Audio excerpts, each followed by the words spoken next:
ये जो विजुअल्स आपने देखे वो थे 2001 के भारतीय पार्लियामेंट अटैक्स के, जब भारतीय पार्लियामेंट पर अटैक किया गया और इसके पीछे हाथ था पाकिस्तान का।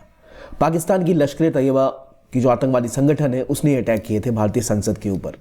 इसके बाद भारत समेत पूरी दुनिया में तनातनी हो गई थी, क्योंकि भारत और पाकिस्तान की सेनाएं आमने सामने आ गई थी। पार्लियामेंट किसी भी देश की सबसे इंपॉर्टेंट जगह होती है जहां भारत के पार्लियामेंटेरियंस रहते हैं, और उसके ऊपर एक घातकी अटैक किए गए और इस अटैक्स में 9 लोगों की जानें गई थी। मोस्टली जो सिक्योरिटी पर्सनल्स थे वो शहीद हो गए थे लड़ते लड़ते इन आतंकवादियों से, और उन आतंकवादियों को इन्होंने मार गिराया था बिना किसी पार्लियामेंटेरियन को कोई नुकसान हुए पड़े।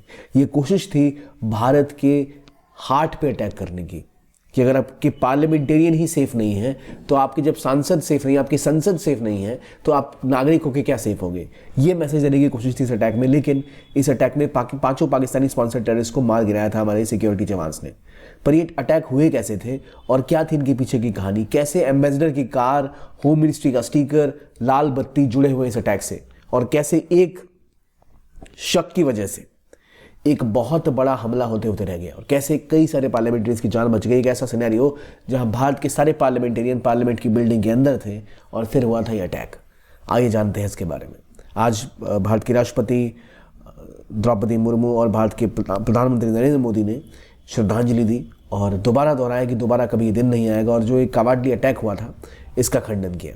तो देखिए, अटैक जब हुआ था तो कुछ तस्वीरें आपको उसकी देखने को मिलेंगी कि यहाँ पे अभी तक कई मीडिया कर्मी अंदर ही थे, तो इसलिए आपको तस्वीरें भी मिलती है जहाँ सीधा सीधा आमना सामना हुआ था टेररिस्ट अटैकर्स के साथ इंडियन फोर्सेस का, क्योंकि वहाँ CRPF भी पोस्टेड रहती है।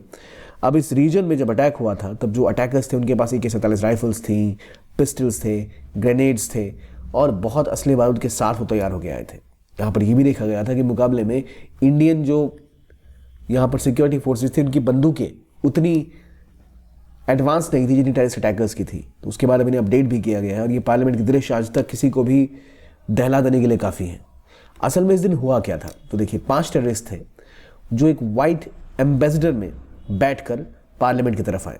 पहले क्या होता था, जिस गाड़ी के ऊपर लाल बत्ती हो, जिस गाड़ी के ऊपर स्टिकर्स हो, उसको लोग चेक करना कभी कभी छोड़ देते थे। तो एक जो मेन गेट की एंट्रेंस होती है पार्लियामेंट की, उससे इन्होंने एंट्री ली अपनी एक वाइट एम्बेसडर में बैठ के, और इस एम्बेसडर के ऊपर स्टिकर लगे हुए थे होम मिनिस्ट्री के। इतना ही नहीं कहा जाता है, लाल बत्ती भी थी इसके ऊपर। और जब ये गाड़ी अंदर की ओर आई तो इसे एंट्री मिली, और ये गाड़ी में जो आतंकवादी बैठे थे उनके पास AK-47 राइफल्स थे और कई ऐसे ग्रुप्स थे जो उसको लेकर आगे बढ़े। तो इनकी चेकिंग नहीं हुई थी, लेकिन कुछ दूर जब इनकी गाड़ी आगे बढ़ी तब वहाँ पे, और ये घुसे थे गेट नंबर 12 से, और जब इनकी गाड़ी आगे बढ़ी तो कई बार उन्हें ऐसा लगा कि वो सफल हो पाएंगे, क्योंकि इस टाइम जो सेशन चल रहा था वो सेशन एडजॉर्न हो रखा था, और जो सारे पार्लियामेंटेरियन थे जो पार्लियामेंट अटेंड करने आए थे वो अंदर ही थे संसद के। इनकी कोशिश थी कि जाके पार्लियामेंट के अंदर आकर जो सुसाइड वेस्ट बांध के आए थे बॉम्बर्स, ये आके यहाँ के खुद को उड़ा लें और कई पार्लियामेंटेरियंस की जान ले लें। लेकिन जब इनकी कार, ये जो इनके एम्बेसडर थी, घूम रही थी, तभी इनको एक गेट पर एक व्यक्ति ने थोड़ा रोका, उसे कुछ शक हुआ। उसकी वजह से घूम के बाहर की और दूसरी गेट की तरफ ये भागे, और रास्ते में वाइस प्रेसिडेंट का एक कैवलकेड जा रहा था, उसकी एक गाड़ी से इनकी गाड़ी टकरा गई, और जब उससे टकराए तो अचानक इनको लगा कि अब हम फंस गए, और वहाँ से इनके सारे के सारे टेस्ट बाहर निकलने लग गए 5 के 5, और इन्होंने फायरिंग स्टार्ट कर दी, लगातार अंधाधुंध फायरिंग करी। और उस फायरिंग में कई CRPF के जवान जो वहाँ मौजूद थे, एक महिला जो थी उनकी भी हत्या हुई, उनकी भी मौत हो गई, वो भी शहीद हो गई इस मुठभेड़ के दौरान, लेकिन उनकी भी जाने गई। तो याद रखिए, यहाँ पर सुसाइड बॉम्बिंग जैकेट्स लगा के आए थे, तो इनकी कोशिश थी कि पूरे पार्लियामेंट की बिल्डिंग को ही उड़ा दिया जाएगा। हाथ में ग्रेनेड्स थे, यानी अगर वो पार्लियामेंट के अंदर आ जाते और कुछ पार्लियामेंटेरियंस को, उनकी उम्मीद तो हो रही होगी कि हम प्राइम मिनिस्टर को भी, उन्हें भी बंदी बना के और फिर अपना रैंसम मांग सकते थे, कुछ भी हो सकता था। बहुत खतरनाक लेवल तक ये चीज़ बढ़ सकती थी। उसके बाद जब फायरिंग होती चली गई तब भारत के जो सिक्योरिटी ऑफिशियल्स थे इन्होंने इन सब को मार गिराया, किसी भी पार्लियामेंटेरियन को कोई क्षति नहीं होने दी, और भारत की संसद पे भयंकर अटैक किसी तरह खत्म हुआ। पूरी दिल्ली उस दिन एक किला बन चुकी थी, पैराशूट से फोर्सेस आ रही थी, NSG कमांडोज आए गए, पार्लियामेंट को सिक्योर करने के लिए, पैरामीटर सिक्योर करने के लिए बहुत सी हथियार बुलाए गए, पूरे पार्लियामेंट को स्कैन किया गया कहीं कोई आतंकवादी छुपा तो नहीं है। और क्योंकि पार्लियामेंट एक बहुत बड़ी बिल्डिंग होती है जहाँ बहुत सारे एंट्री गेट और एग्जिट गेट्स होते हैं, तो ऐसी बहुत जगह होती है जहाँ छुपकर काफ़ी देर तक अटैक किया जा सकता है। और ये लोग बहुत अच्छे तरीके से असले बारूद से लैस होकर आए थे। उस गाड़ी के अंदर उन्होंने हथियार भर के रखे हुए थे, और ये लड़ाई बहुत देर तक चली भी थी। आखिरकार भारतीय सिक्योरिटी फोर्सेस ने इन्हें हरा ज़रूर दिया, लेकिन भारतीय नागरिकों के और भारतीय देश के ऊपर एक बड़ा झटका था ये कि भारतीय संसद पर अटैक हुआ। और इस अटैक में हालांकि किसी पार्लियामेंटेरियन की जान नहीं गई, लेकिन कई भारत के जवान शहीद हुए। और उसके बाद भारतीय संसद के मेंबर्स ने, भारतीय पार्लियामेंटेरियंस ने यह निर्णय लिया कि पाकिस्तान को सबक सिखाया जाएगा। जो उस समय के हमारे नेता थे एल के आडवाणी, उन्होंने भी कहा कि इसके पीछे, होम मिनिस्टर थे उस टाइम में, वो उनका कहना था कि इसके पीछे ज़रूर, और सबूत भी दिए कि लश्कर तैयबा और जैश ए मोहम्मद जैसी जो ऑर्गेनाइजेशन पाकिस्तान में बेस्ड है उनका हाथ है। और उन्होंने पाकिस्तान को ऐसा कहा, उस ऑर्गेनाइजेशन ने कहने से मना कर दिया, लश्कर तैयबा क्यों मानेगी, जैश ए मोहम्मद क्यों मानेगा। उन लोगों ने कहा कि हमें नहीं पता, लेकिन ये अटैक वहीं से हुआ था और इसके पुख्ता सबूत भी थे। नतीजा ये हुआ कि इसके बाद भारतीय आर्मी को तैयार किया गया और एलओसी पे भेजा गया। एक बड़ी टुकड़ी एलओसी पे पहुंच गई और सामने पाकिस्तान की आर्मी भी बॉर्डर पे तैयार दिख रही थी। और 2002 की जनवरी में भारतीय फोर्सेस बॉर्डर पे पहुंच चुकी थी और ऐसा सीन लग रहा था कि अब, ऐसी सिचुएशन लग रही थी कि अब जंग होके रहेगी। और ऑपरेशन पराक्रम के थ्रू भारतीय जो पूरी मिलिट्री फोर्सेस थी बॉर्डर पे पहुंच चुकी थी और ऐसा लग रहा था कि अब जंग हो ही जाएगी। सामने पाकिस्तान की आर्मी और बॉर्डर के उस पार इंडिया की आर्मी आमने सामने थे। लेकिन बाद में इसे रोक दिया गया और वो अटैक नहीं हुआ और हमला एक दूसरे के ऊपर नहीं किया पाकिस्तान के ऊपर भारत ने, ना ही भारत के ऊपर पाकिस्तान ने। लेकिन ये पार्लियामेंट अटैक जो था, ये भारत की संप्रभुता यानी भारत की सॉवरेनिटी के ऊपर एक बहुत बड़ा हमला था।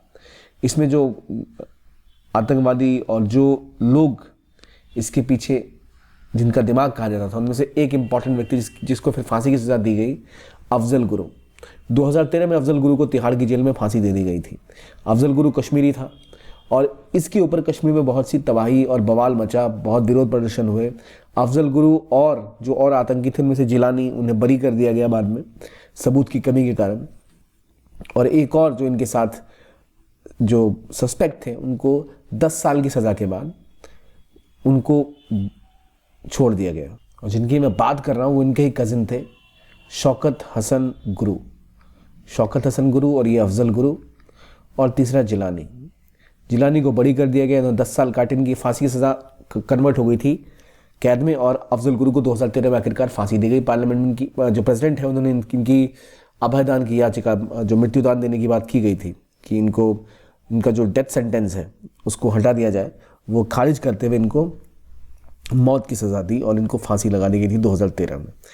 तो इस मुद्दे के बाद लगातार ये चीज़ें और भड़की। भारत पाकिस्तान की सेनाएं आमने सामने थी, इंटरनेशनल दबाव भारत पे बढ़ा कि भारत हमला ना करे।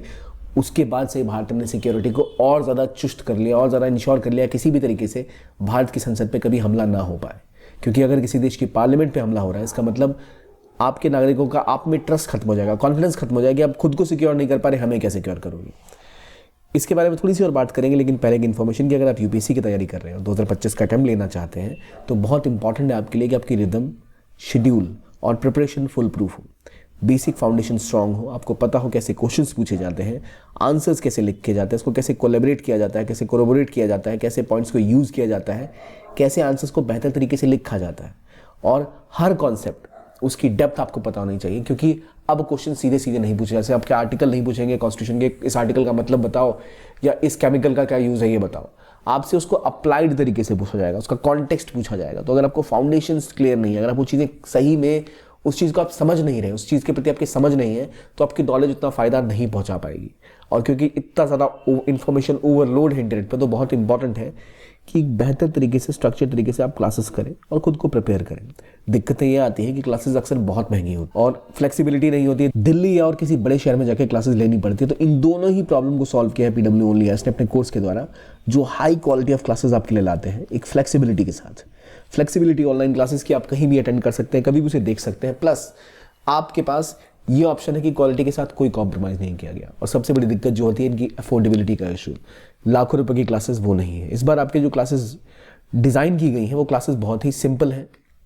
ये क्वालिटी जो आपको मिल रही है बिल्कुल ऑफलाइन क्लासेस की तरह मिलेंगी। इसकी प्राइसेस अभी है केवल 10,999 रुपये। तो आपकी जो दिक्कतें थी सबको ध्यान में रखते हुए पीडब्ल्यू ओनली ने आपके लिए कोर्स लॉन्च किया है, जो अभी आपको बहुत अफोर्डेबल रेट्स पे मिल रहा है। तो इसकी डिटेल्स आपको कमेंट सेक्शन में पिन मिल जाएंगी या फिर डिस्क्रिप्शन बॉक्स में इसका लिंक है, वहाँ से आप इसके बारे में और जानकारी ले सकते हैं।